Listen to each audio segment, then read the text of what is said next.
குடும்பங்களில் சண்டைகள் சச்சல் வர்றதுக்கு காரணம் உண்மையற்ற தன்மை. கணவன் மனைவிக்குள்ள உண்மை கிடையாது, பெற்றோர் பிள்ளைகளுக்குள்ள உண்மை கிடையாது. பிள்ளைகள் ஈஸியா தாய் தகப்பனை ஏமாத்துறாங்க.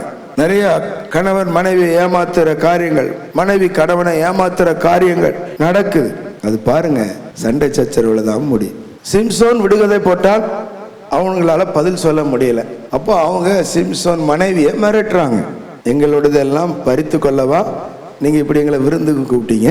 புதுமண தம்பதிகள், நல்லா கவனிங்க, புதுமண தம்பதிகள் விருந்துக்கு நடந்துட்டு இருக்கிற நாட்கள். நீ எங்களுக்கு அவன்கிட்ட கேட்டு அர்த்தத்தை சொல்லலைன்னா, விடுகதையை நீங்க விடுவிக்கலைன்னா உன்னையும் உன் தகப்பன் வீட்டில் உள்ள எல்லாரையும் சுட்டரித்து போடுவோம் அப்படின்னு அவளை மிரட்டுறாங்க. சிம்சோன் மனைவிய புது பொண்ணை மிரட்டுறாங்க. அப்போ ஒரு நல்ல மனைவி என்ன செய்யணும்? புருஷன்கிட்ட உண்மையை சொல்லணும்.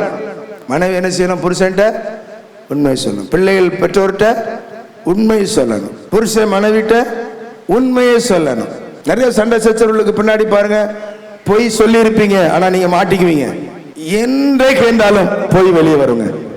தேவன் பொய் உரையாதவர், சாத்தான் பொய்யன். அவன் புருஷன்கிட்ட சொல்றா, நீ எல்லாருக்கும் சொன்ன, என்ன விடுகதை போட்ட, எனக்கு கூட சொல்லல. நீ என்னை நேசியாமல் என்னை பகைக்கிறாய். எப்படி பகைக்கிறாய்? எவ்வளவு பெரிய பொய்! துணிஞ்சு சொல்றா பாருங்களேன். அவன் நேசிக்காமல் அவளை கல்யாணம் பண்றா. ஒரு பொய்யான குற்றச்சாட்டு. புருஷன்கிட்ட பொய் சொல்றான். அவன் சொல்றான், என் தாய் தகப்பன்ட்ட கூட நான் சொல்லல, உன்ட்ட எப்படி சொல்லுவேன்? அப்ப நீ என்ன நேசிக்கல, என்ன நேசிக்கல. புது பொண்ணு அழுதுகிட்டே இருந்தா எப்படி இருக்கும்? கடைசியில் அவன் என்ன செஞ்சான்?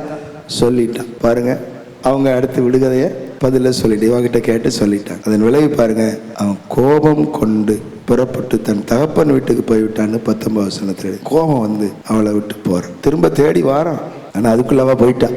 கடைசியில அவ செத்து தான் போனான். சிம்சன் மனைவி வாழல. உலகத்திலே பலசாலியை கட்டினவன், எவ்வளவு கொடுத்து வச்சவ பாருங்களேன். இப்படி என்ன மிரட்டுறாங்கன்னு சிம்சோன்ட்ட ஒரு வார்த்தை சொன்னா அவங்களெல்லாம் சட்னி அரைச்சிருப்பாங்க.